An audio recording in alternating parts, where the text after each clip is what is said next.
Shalom, shalom, excellent peuple de Dieu de partout dans le monde.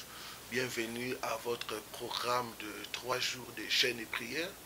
Programme durant lequel nous sommes en train de prier, de briser la malédiction des liens du sang.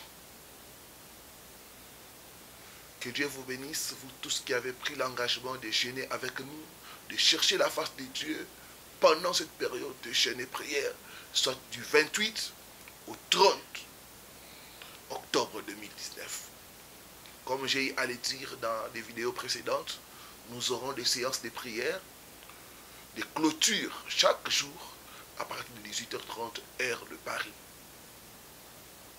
Nous voulons dans cette première vidéo introduire sur les sujets qui va nous aider dans les méditations à écouter, à réécouter cette vidéo pour comprendre les malédictions des liens du sang. Nous allons prier avant de commencer. Seigneur, nous voici encore devant ta face. Bénis ce programme de 3 jours de jeûne et prière. Révèle-toi à mon frère et à ma sœur. Il est écrit, vous connaîtrez la vérité et la vérité vous affranchira. Laisse que la vérité qui va sortir puisse affranchir, puisse éclairer, puisse délivrer plusieurs. Saint-Esprit de Dieu, sers-toi de nous comme de simples instruments. Nous jurons de te donner toute la gloire. Au nom de Jésus. Amen. Amen. Briser la malédiction des liens de sang. Exode chapitre 20, le verset 5. Ézéchiel chapitre 16, du 3e au 4e verset. Je lis ce qui suit au nom du Seigneur Jésus-Christ. Tu ne te prosterneras point devant elle, et tu ne les serviras point. Car moi, l'Éternel, ton Dieu, je suis un Dieu jaloux, qui punit l'iniquité des pères sur les enfants, jusqu'à la 3e et à la 4e génération de ceux qui me haïssent. Ézéchiel, chapitre 16, du 3e au 4e verset. Tu diras, ainsi parle le Seigneur, l'Éternel à Jérusalem. Par ton sang, par ton origine et ta naissance, tu es du pays de Canaan. Ton père était amoréen et ta mère une Hétienne. À ta naissance, au jour où tu naquis, ton nombril n'a pas été coupé, tu n'as pas été lavé dans l'eau pour être purifié, tu n'as pas été frotté avec du sel et tu n'as pas été enveloppé dans des langes. Briser la malédiction des liens du sang. Première partie. Dans Exode chapitre 20, Dieu nous montre un principe. Il dit qu'il est le Dieu qui punit l'iniquité de parents sur les enfants jusqu'à la 3e et à la 4e génération. Beaucoup d'entre nous sont victimes des malédictions venant de leurs parents ou ancêtres à cause des liens de sang. Bien-aimés, dans le monde spirituel, il y a ce qu'on appelle le nombril. Nous voyons, quand la maman a une grossesse, c'est à partir du nombril que le sang coule vers les bébés. C'est à partir du nombril que les bébés arrivent à se nourrir. Spirituellement aussi, il y a un nombril qui nous lie à nos parents, qui nous lie à nos ancêtres. Et dans beaucoup de cas, ce nombril spirituel n'est pas rompu.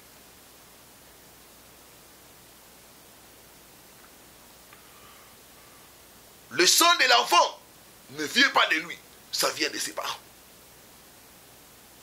Bien-aimé, le sang que tu portes, ça ne vient pas de toi, ça vient de quelque part. Ça vient des gens. Et si ces gens-là sont ou ont été sous des malédictions, automatiquement, tu contractes ces malédictions-là.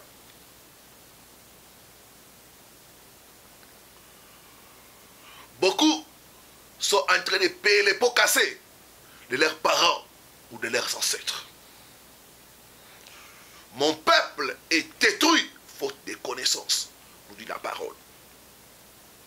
Bien-aimés, les malédictions des liens de sang sont des maladies de frustration opérant au sein d'une famille, d'un clan ou d'une tribu.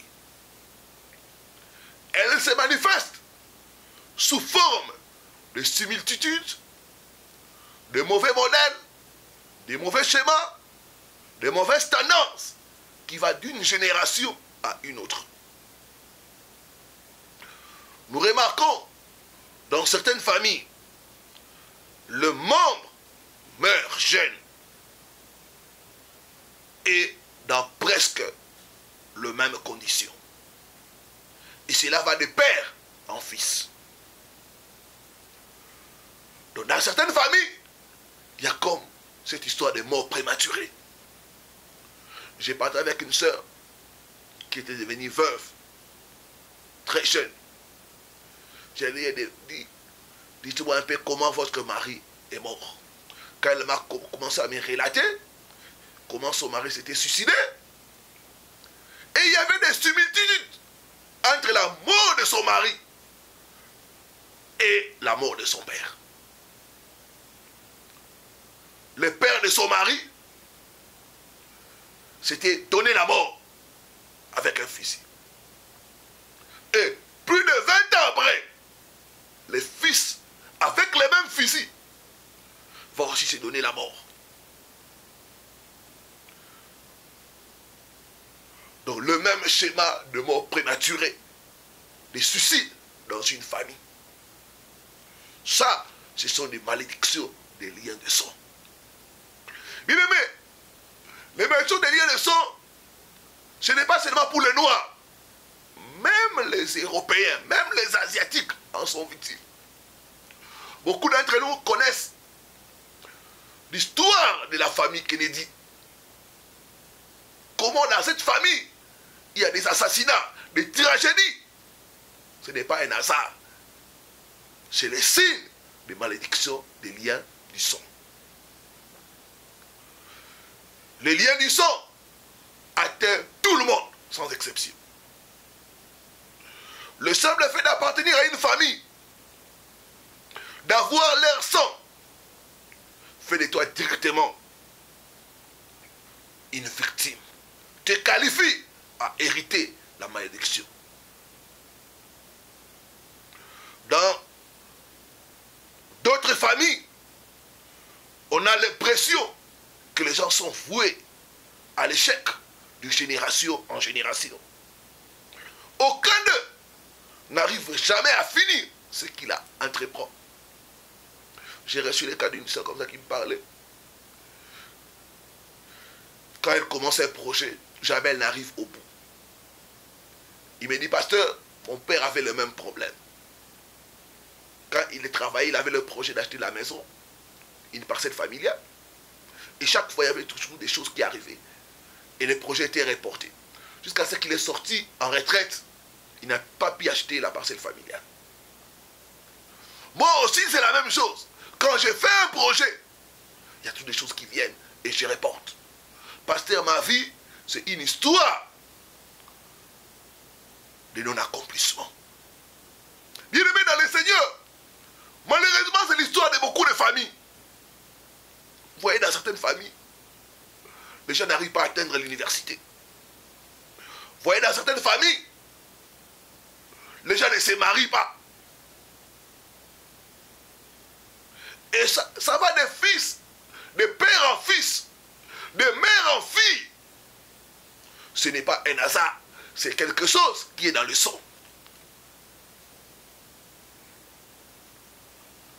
Il y a comme dans certaines familles, comme un mur invisible qui empêche les gens d'être stables, qui empêche les gens de finir leur projet. On entend dire, dans notre famille, tous nous souffrons d'ulcères. Dans notre famille, quand les femmes se marient, elles sont renvoyées de leur foyer. Dans notre famille, on ne se marie jamais. Vous entendez quelqu'un dire, pasteur, je suis endetté comme mon père l'a été avant sa mort. Donc on a l'impression qu'il y a une répétition de malheur. On a l'impression qu'il y a certaines souffrances qui sont liées à une famille. C'est ça les malédictions des liens du sang. J'ai parlé avec une soeur qui m'a dit, pasteur, dans notre famille, les gens ont l'opportunité d'avoir beaucoup d'argent. Mais ils finissent leur jour dans la pauvreté. Ils commencent d'abord à tout perdre. Et après, ils sont dépouillés, ils meurent dans une pauvreté totale.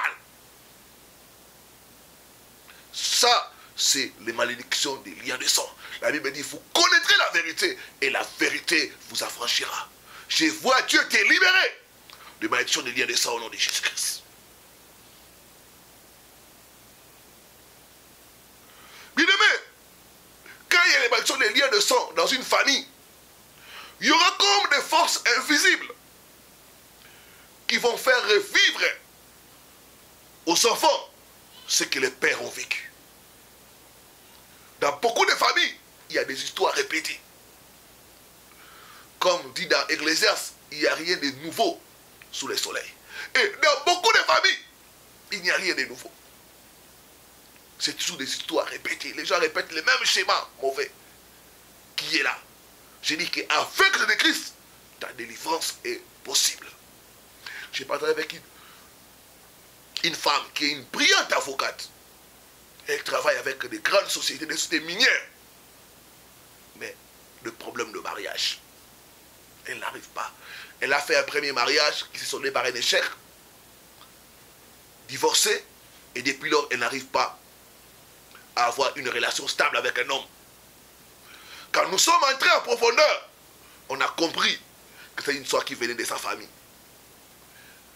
Et elle-même m'a dit, pasteur, il y a ma tante dont j'ai hérité le nom. Elle aussi, c'est la même chose. Elle a connu les divorces.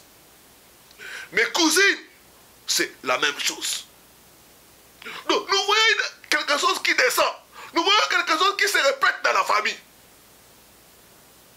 L'heure de ta délivrance, l'heure de la délivrance de ta famille a sonné, mon frère, ma soeur. Ce n'est pas en vain que Dieu a organisé ces programmes. Il veut mettre fin aux malédictions des liens de sang au nom de Jésus. Trop, c'est trop. Maintenant, ta délivrance est arrivée. Bien-aimé, la vie de ton père ne doit pas être ta vie. Mon frère, ma soeur, la vie de ta mère ne doit pas être ta vie au nom de Jésus. Tu n'es pas appelé à payer les pots cassés. Non, cette injustice doit prendre fin. Cette erreur doit être corrigée au nom de Jésus. Les malédictions des liens du sang. Bien-aimé, nous venons tous de quelque part. Et les choses qui sont à cet endroit-là nous affectent automatiquement. Si nous n'avons pas la connaissance et si nous ne combattons pas, nous allons reprendre la mauvaise histoire qui est dans nos familles. Voyons quelques exemples bibliques de malédiction des liens de sang. Premier exemple, c'est le cas d'Abraham. Le père d'Abraham était un idolâtre. Cette situation avait amené la malédiction dans la famille. Sur lui et sur tous ses enfants. Il y a des choses que toi tu n'as pas fait, mais les parents ont fait. Le fait que tu as leur sang, automatiquement, ces malédictions-là t'attrapent. C'était le cas d'Abraham. Abraham, dans sa vie, il n'a jamais adoré les idoles. Mais c'était son père. Et cette malédiction a affecté Abraham. Premier aspect de la vie d'Abraham qui a été affecté par la malédiction venant de ses parents, c'est la stérilité. Et nous allons voir, Abraham a fait plus de 25 ans dans la stérilité. cette même stérilité va descendre d'Abraham à son fils Isaac. D'Isaac à Jacob. Nous voyons une succession. C'était Abraham. Ça vient sur Isaac. Ça descend encore sur Jacob. Donc la stérilité. Il y a dans certaines familles, comme j'ai parlé avec quelqu'un qui m'a dit, parce que dans notre famille, quand une femme se marie officiellement, elle a des problèmes de conception. Mais quand tu te maries pas, tu peux avoir autant d'enfants que tu veux. Dès que tu te maries, l'homme donne ce qu'on appelle la dot. C'est fini. On ferme ta matrice. Voilà les histoires qui sont dans nos familles, que nous devons briser au nom de Jésus. Dans la famille d'Abraham, nous remarquons la stérilité qui venait à partir de l'adoration des idoles de son père. Deuxième chose que nous remarquons dans la vie d'Abraham, c'est l'échec des premiers-nés. Nous voyons le fils aîné d'Abraham, Ismaël, a échoué. Nous allons chez Isaac, le fils aîné d'Isaac, Ésaü, n'a pas eu l'héritage. Il a aussi échoué. Nous allons dans la vie de Jacob. Son premier-né, Ruben, n'a pas eu aussi l'héritage. Il a échoué. Ruben est sorti avec une des femmes de Jacob. Et son père l'a même maudit. Donc nous voyons dans des familles des choses qui se répètent. Un mauvais schéma que tous sont en train de suivre. Bien-aimé, quand tu remarques dans ta famille, plus d'une personne souffre d'un problème, ça veut dire qu'il y a une malédiction derrière de ça. Abraham, nous voyons dans la famille d'Abraham la stérilité. Nous voyons dans la famille d'Abraham l'échec des premiers-nés. Troisième chose que nous voyons dans la famille d'Abraham, c'est le mensonge. Abraham a menti à propos de Sarah, sa femme. Isaac se trouvait dans des conditions presque similaires, a aussi menti au sujet de sa femme, Rebecca. Jacob, lui, il a usé des mensonges pour hériter, pour voler l'héritage à son frère aîné Esaü. Donc, dans certaines familles, il y a des faiblesses. Comme une soeur qui parlait avec moi, il m'a dit, pasteur, chez nous, c'est l'alcool. Je lui ai dit, quand est-ce que tu as commencé à boire? Il dit, pasteur, je ne me rappelle pas. Ça doit être quand j'étais dans le ventre de ma mère. Parce que ma mère en prenait beaucoup. Jusqu'à maintenant, elle continue à prendre. Donc nous voyons une faiblesse qui descend. Les problèmes d'ivrognerie. Dans certaines familles, c'est la colère. Les gens sont colériques. La Bible dit, vous connaîtrez la vérité. Et la vérité vous affranchira. Bien-aimés, nous n'héritons pas seulement de nos parents des traits de caractère. Nous héritons aussi des faiblesses. Nous héritons aussi de nos parents des choses qui sont spirituelles. Des fois, nous voyons seulement l'héritage matériel. L'argent, les parcelles, les biens. Mais il y a aussi l'héritage spirituel. Des choses qui descendent et qui nous bloquent. La Bible dit, mon peuple est détruit faute de connaissance. Alors que la connaissance vient, je vois Dieu te délivrer au nom de Jésus. Je dis que tu ne finiras pas cette retraite.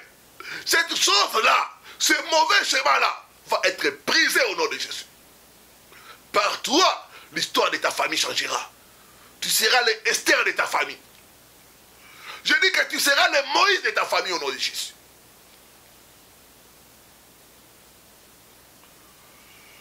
Deuxième exemple biblique, c'est l'exemple de David. Dans le psaume 51,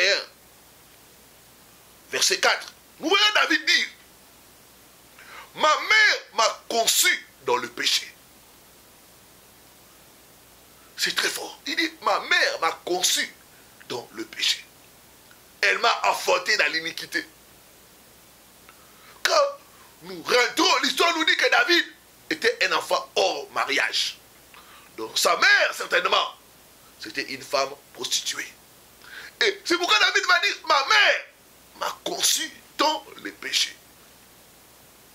Donc dans le sang de David, nous constatons l'immoralité. Nous constatons la fornication. Nous constatons l'impudicité. Et quand vous commencez à regarder David, malgré qu'il était l'homme selon le cœur de Dieu, il y avait quelque chose qui dérangeait sa vie. C'était les liens de malédiction du sang. Les liens du sang. Bien aimé, les liens du sang sont forts. Tu peux être pasteur, tu peux être prophète, tu peux être évangéliste, bishop, mais tu es réclamé par les liens du sang. Les malédictions, les liens du sang étaient dans David. On voit David commettre l'adultère avec la femme d'un de ses soldats. Et cela va même le pousser à tuer ces militaires-là. Donc l'adultère. Ça venait du sang que David avait hérité. Quand nous quittons David, nous voyons ce sang-là continuer. Absalom. Absalom a couché avec les femmes de son père. Il a commis une abomination en Israël. Parce que c'était quelque chose qui était dans son sang. Quand nous descendons, nous voyons Salomon.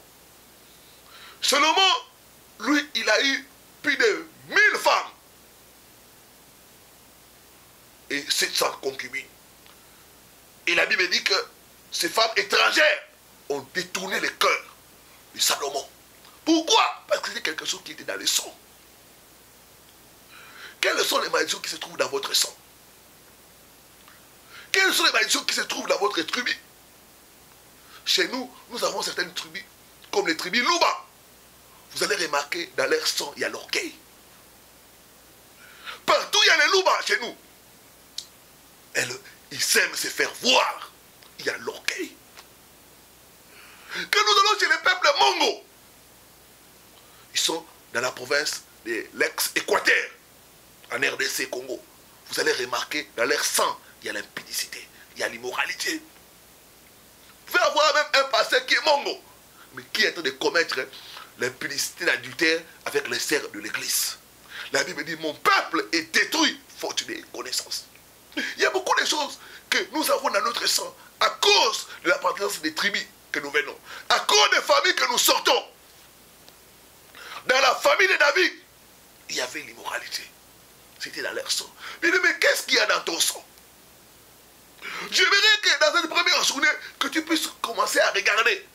Prends un papier, un bout de papier, commence à noter les choses négatives qui se trouvent dans votre famille. Et commence à regarder ta vie. Les mensonges, il y a dans ma famille, est-ce que ça se manifeste dans ma vie? Les divorces, il y a dans ma famille, est-ce que ça se manifeste dans ma vie? Le retard dans le mariage, est-ce que ça se manifeste dans ma vie? La pauvreté, il y a des familles, quel que soit l'effort que la personne peut faire, jamais les gens n'arrivent à prospérer. Ceux qui veulent prospérer meurent subitement. Parce que c'est quelque chose qui est dans les sons.